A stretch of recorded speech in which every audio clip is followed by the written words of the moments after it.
Hello and welcome to Creating Your Spiritual Path. My name is Dr. Kevin Ross Emery and I am here at Shaman's Dream Gifts in the Fox Run Mall in Newington, New Hampshire, where every week we do a free fireside chat. We have a number of different people come in. Last week Angie Dionju did basic angel communication. We've also talked about religion versus spirituality, trans-channeling. You can find all of those both at the Shaman's Dream Gift YouTube channel, their Facebook community fan page, and you can find it at facebook.com/mydrkevin, MYDRKEVIN. So, because I'm here at Shaman's Dream Gifts, I'm going to just take 1 second and give you a little bit of here at Shaman's Dream Gifts. They have the stone of their month is pearl. So all the pearls here are 10% off. They have some lovely handcrafted jewelry, pearl jewelry, and it's all 10% off. Our sale for the week, which the week is almost, it goes into this weekend, are geodes. All the geodes are 10% off except for the big geodes. We're talking big. I don't know if the camera can see this. It comes all the way up to my, my waist. The big geodes are 15% off this week only here at Shaman's Dream Gifts.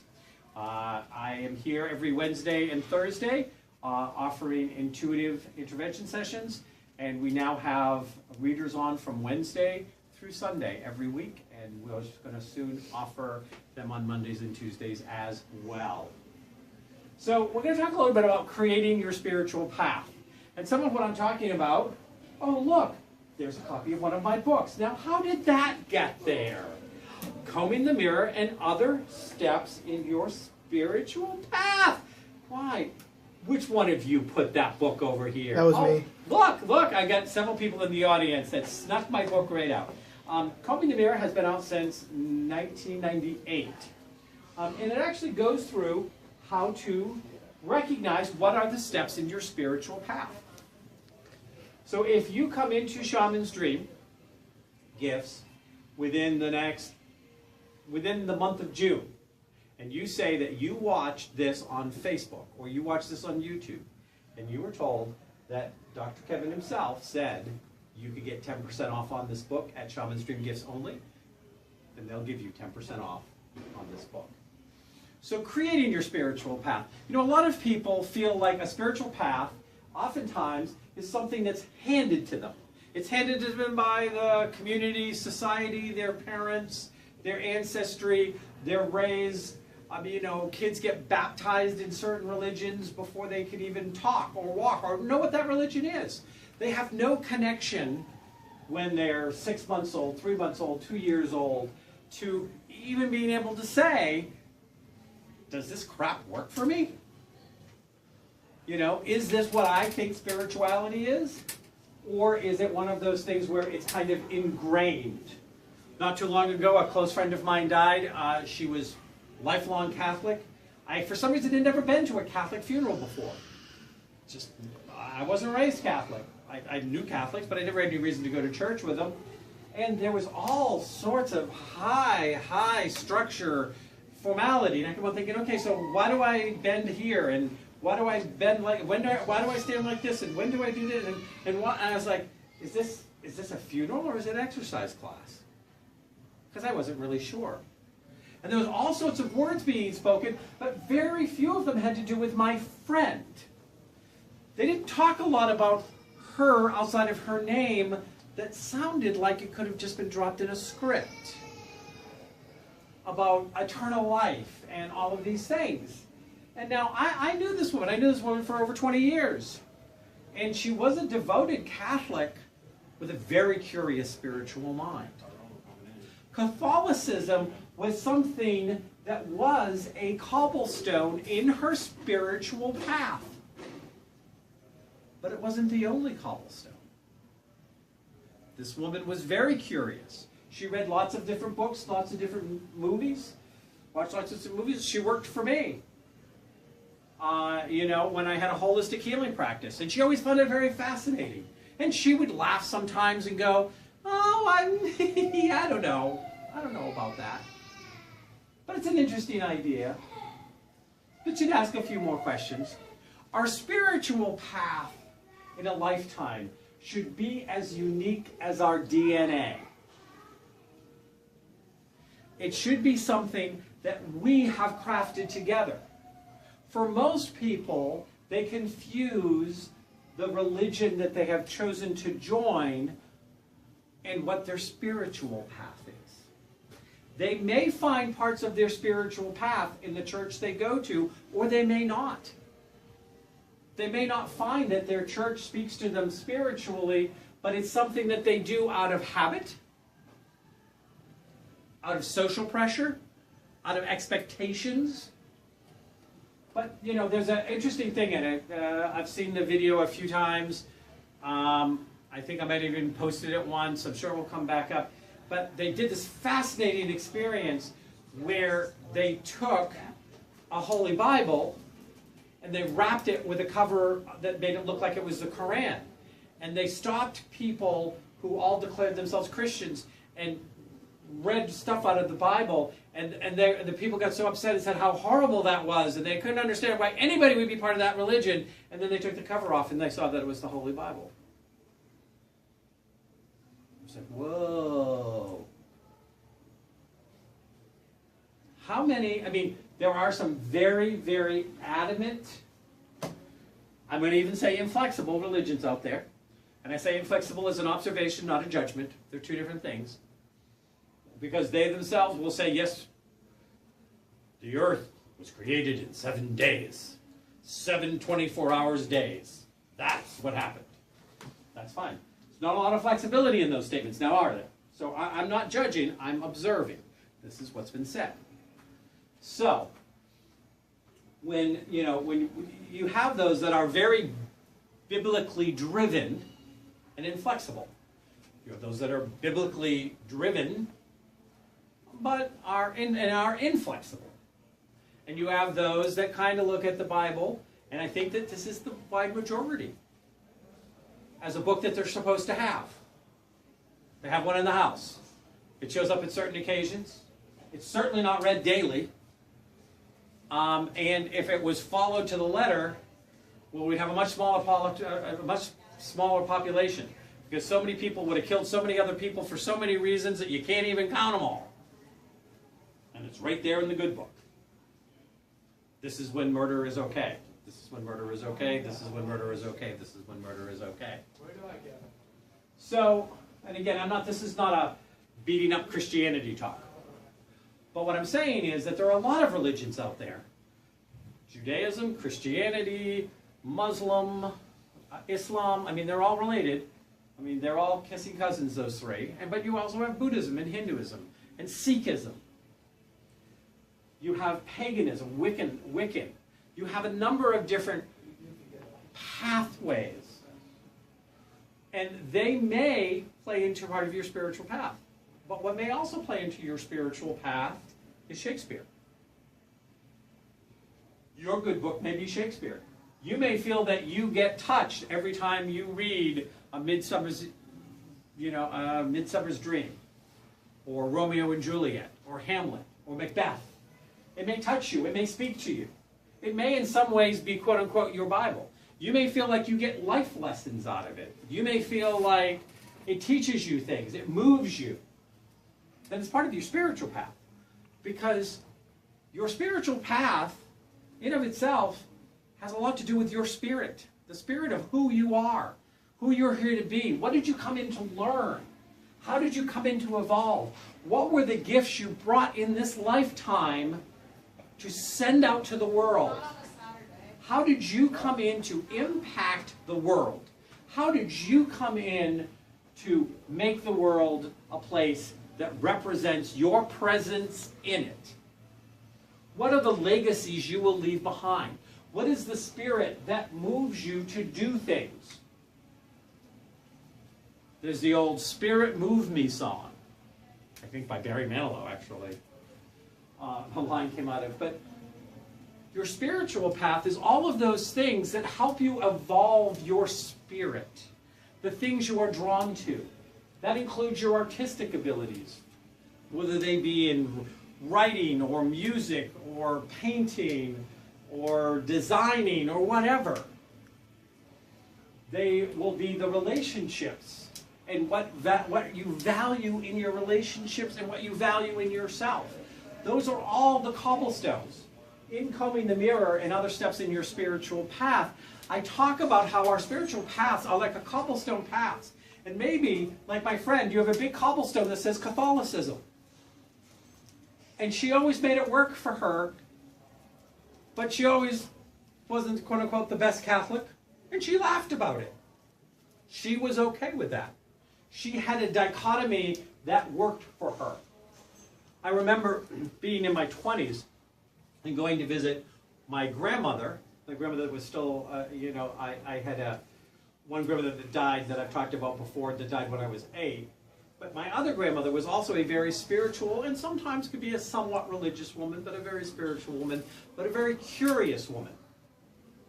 And so my Grammy Stevens, I always remember going in to visit Grammy Stevens, and I was in my mid to late 20s, and she had one of those chairs, and it was one of those big chairs that came out in the late 50s, early 60s, that had this humongous place to set your arms. And actually, it was big enough to set a plate and silverware, and it was like the precursor to having a dinner table like tray in your lap. You could actually have your food beside you. So I went in to see my grandmother, and I looked, and there in her chair, and this chair was her reading chair. There she had the Holy Bible sitting on one arm of the chair, and Dancing in the Light by Shirley MacLaine on the other. Or no, it was Out on a Limb. It was her first book. So she had Out on the Limb on one, and she had the Holy Bible on the other, and I went, well, that's interesting. So that's an interesting set of reading. And she goes, well, nothing wrong with hedging your bets. She was probably about 85 at the time. And I thought, how fascinating. She is reading Shirley MacLaine at 84, 85 about reincarnation and her spiritual experiences in Peru. But she doesn't think that she has to throw her Bible away to do that. So she had a very interesting spiritual path that she was very mellow about. She brought in what drew her. So we all have a spiritual path, and we want to look at the things, and we want to say, is this something I drew to me? Is this something I am drawn to? Is this something that is taking me somewhere I need to go, or is it getting in my way? Now, as we talked in the talk I did on reincarnation, I did that 3-4 weeks ago, the reincarnation one. Anyways, the talk I did on reincarnation, I think it was here at this fireside chat, or was I talking about reincarnation somewhere else? That was here. It was here. I don't remember how long ago. I talk a lot of places. I just talk a lot. Ask anybody that knows me. I just talk a lot. So anyways, but you coming into a lifetime chose certain things, and those things are part of your spiritual path, but they may be removed from you understanding of why they're part of your spiritual path. Why did you choose the parents you chose? Why did you choose the astrology chart you chose? Why did you choose a path that was going to put you in the way of perhaps an illness or an accident or the loss of a parent at a young age, or a household that wasn't going to stay intact, or some kind of disease at a young age that negatively impacted your life? Why did you bring all of those different things in?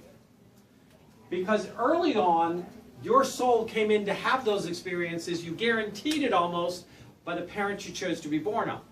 The further you get away from your birth, the more free will choices that are made, and the more that you're now starting to draw things in this lifetime way. But you came in drawing certain things to you and having certain soul contracts, and you want to go back and you want to go, how were my parents and who they were and what they taught me? How was that part of my spiritual path? How did it make me who I was, or keep me from somebody who I might have become that wouldn't have been good for me? And there are all sorts of things. You know, when I go through a process with clients where I will actually help them discover who they are and what they're here to do and how to get rid of the things that are in their way and work through the blocks and things like this. And one thing that always comes up on the chopping block is your belief systems. How many of your belief systems and habits did you just get handed, and do you continue because you don't know better? You don't know to do otherwise. And I watch people that will say, oh yes, I am a this. What does that mean to you?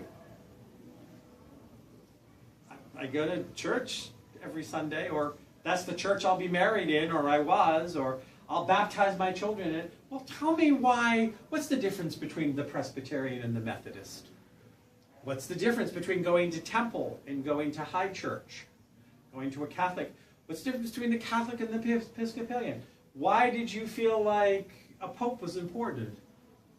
That's how I was raised. The pope is important. So is the pope important to you? Does the pope have importance to you? Do you get out every day and think, okay, this was God's choice to be the Catholic voice on earth at this time? Because that's what the pope's supposed to be. The pope is a religious version of a king, and the whole concept that the king was born with both the right and the obligation to lead his people, or queen, her people. And the pope was chosen to be the man that was divinely chosen to lead the church. Kind of close, isn't it? If you think about it. And again, I'm not trying to pick on any one religion, but your spiritual path can actually have no religion in it. Because you are, let's say, an atheist, doesn't mean that you still don't have a spiritual path. You can be an atheist and have a spiritual path. You may look at it different. You may have different languages. You know, and now there was a period where I was an agnostic, but I could still have a spiritual path. Being an agnostic never made me question that I had psychic abilities. The two had nothing in common. I just didn't know that if there was a description of God out there that worked for me, that felt like, yeah, this is kind of where I signed up. Now, being an agnostic never made me feel like I couldn't be a Unitarian Universalist. There was no dispute. I didn't have any problem with that. But I did something that the majority of people don't do. I questioned. I sought out. I took responsibility that it was my spiritual path. And that in that spiritual path, with awarenesses, things would come that I would need to create the path that I came here to walk on, that I came in to have as part of my path. I got rid of the idea of accidents and coincidences. I got rid of the idea of victimhood and martyrdom. What I embraced was, this is the life that came into me, and this is what I have done with it. And the more awareness I have, the more self-awareness I have, the more that I am awake and participating in that life, the more responsible I become for my spiritual path. I don't get to blame minister. I don't get to blame God. I don't get to blame the Pope. I don't get to blame my parents. I don't blame my ex-boyfriend, my ex-girlfriend, my ex-shim. None of them got blamed. It's my life. It's my path. I am putting out to it what I have created because I have taken responsibility for that path. So in creating your spiritual path, there are a few things you need to do. And the first thing is question everything that was handed to you that you've had since childhood. Does it really resonate to you? And there's no judgment here. If it does, great.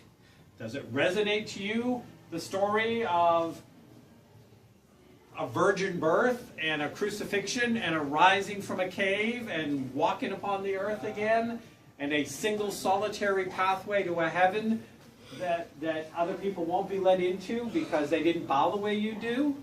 If that works for you, if that resonates to you, if that's part of your path, go for it. If part of your path is that, you know, it was an alien mothership that seeded the planet with little pods that popped up into people. Okay? You know, I've had conversations with people that they were raised with a belief system that, you know, they were from another planet, from their parents. Okay. But if we take your parents out of the equation, if we take out the, you know, people running around in semi-cultish-like ways and dancing for the mothership to land, does it really resonate to you? Can you look me in the eye and do I see not zealotry, but knowing? Most people I see out there screaming and hollering and dancing about they have the way. Whether they're waving a death to everybody except us, death to you if you're a pagan, or death to you if you're gay, or death to you if you're whatever, the whole I come from a loving God, death to you sign, okay? Or whether it's the really excited about, you know, we came from the mothership, or the really, you know, people that are feeling like their only job in this world is to convince you that you have to follow their way. Those are not people in knowing and passion. Those are zealots. Those are people that the only way that they can avoid looking at the fact that they don't have a personal relationship with something that works for them on a spiritual level is by shoving it down everyone else's throat. That is not a spiritual path. A spiritual path is evolving you as a spiritual being into a greater sense of wholeness and self. Come on in. We're just doing our free fireside chat. You're welcome to shop. I'm just going to ask you to duck under the camera, which is pretty easy to do because it's very high tonight. And look around and feel free to ask questions. The store is open. So in this searching for your path, again, look at it like cobblestones.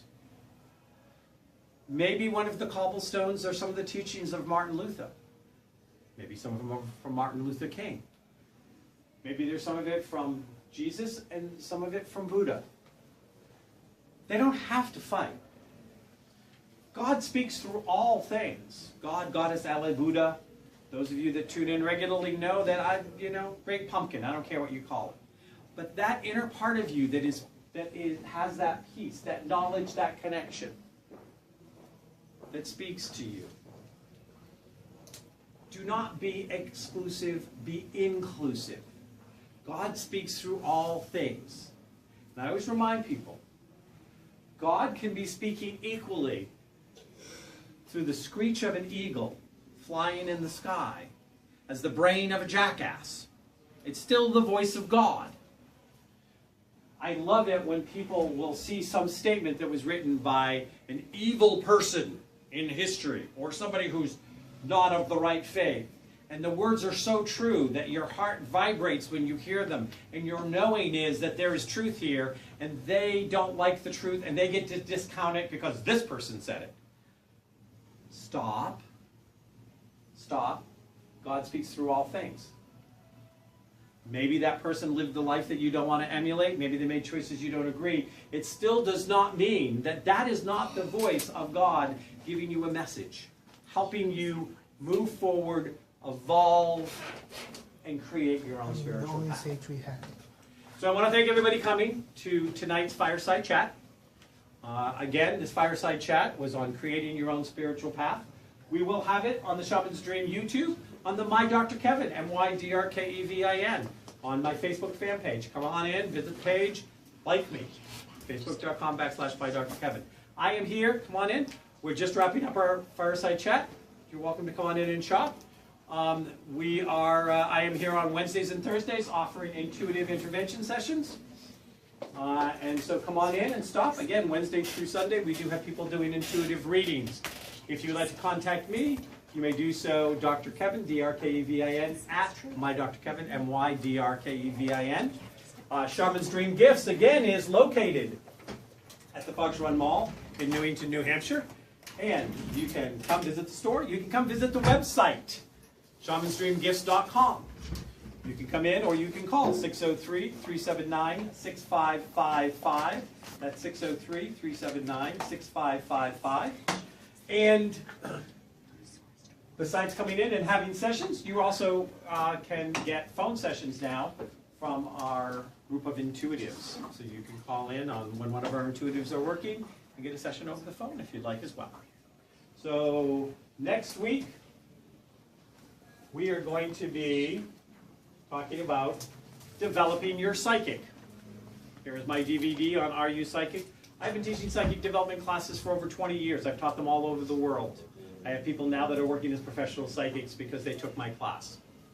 So if you are interested in where your psychic abilities lie and how to develop them, come in next week or tune in on my Facebook fan page to listening to developing your psychic abilities.